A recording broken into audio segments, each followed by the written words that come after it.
Welcome back. In today's short lesson, we're going to talk about how we can use it in sentences in a way that we don't use normally. These are called empty subjects, and we're going to see how they can be used in different contexts. Hi, welcome. I'm Ajeeth from Capshine. Capshine is a revolutionary learner together English fluency program. And with Capshine, learning English is easy, quick, fun, affordable, and effective. And we promise a whole new you in 6 months or less. So, what is this it and where can it be used? Well, it can be used in one situation where you can start sentences with it. For example, it's expensive to eat out these days. It is expensive to eat out these days. Notice how it doesn't really serve any purpose other than start the sentence. What does it refer to? Well, nothing really. But it is integral to creating the sentence. Instead of saying, these days eating outside has become quite expensive, which sounds very formal and long, it's expensive to eat out these days is much less complex. It's a great way to have conversations as well.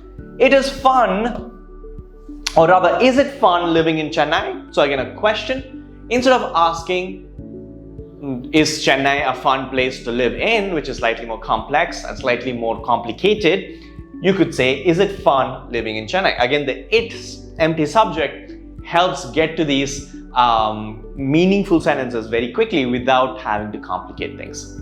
Let's look at another case. We could use it when discussing time and date. For example, it's 9 o'clock. It's the 15th of February. So notice in both these cases, I could have said the time right now is 9 o'clock or the date according to the calendar today is 15th of February, but both sound very, very non-conversational. It used in these situations makes it conversational. So the next time, maybe try using it when you're talking about time and date, and when you want to make statements where you can start sentences with it.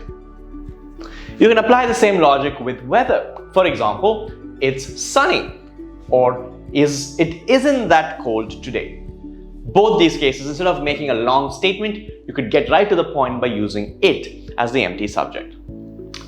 Again, in a question form, is it raining? Right?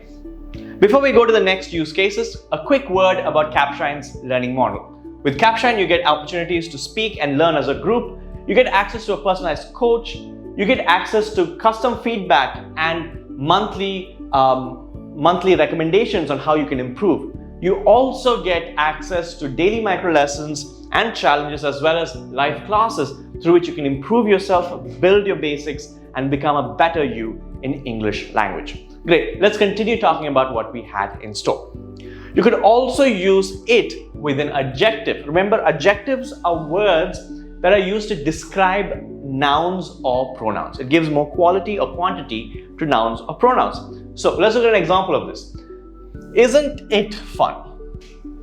Right? So isn't it fun is used with an adjective here, and it is being qualified. So again, it is used in a situation where it's not referring to anything specifically, but it is used to refer to, or rather it signifies that what you're doing right now, what's happening right now, is being referred to. That's pretty much it. Isn't it fun? For example, you go on a roller coaster and you tell your friend, isn't it fun? Right? Instead of making a very long, labored sentence. It isn't late. It's busy in here, right? All these sentences essentially use adjectives to add on to the it to create meaning about the current situation. Is it dark outside? Right? Again, all these are situations where you ask information or give information or explain about the current situation, what's happening right now, and use it to get to the point really quickly. Another use case for this is with adjective plus ing form. Let's see what I'm talking about. So you can use it sentences in situations like these. It's great living in Salem. Look at the construction. It is great, the adjective, and also the living ing form. It's great living in Salem. It's dangerous driving down those roads at night. Again, the it sentence, dangerous is your adjective and driving being your ing form. So these kind of constructions can also talk about things that are generally true, and again, without having to break down the sentence into more complex sentences. For example, living in Salem is quite great, right? Which doesn't sound that awesome. It's not so simple. Also, one should not drive down in the road at night because it is dangerous. Again, this sounds very sort of headmaster-like and not very conversational.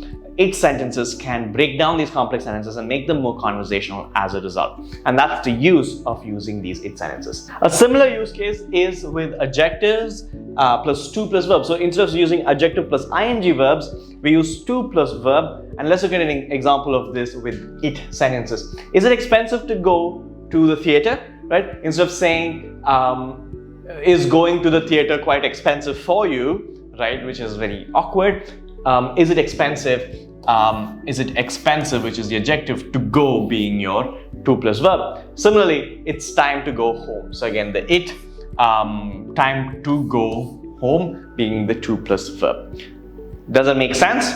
Awesome. So if you are making very complex sentences, try to see if you can create it sentences with them. This uncomplicates things quite a bit and you'll start sounding more like a native user of the language. If you like the video, make sure you like and subscribe, hit the bell notification to not miss videos like these, and of course don't forget to check out your 30-day free trial with Capshine by going to capshine.com or downloading the app from the Play Store. Thanks for watching.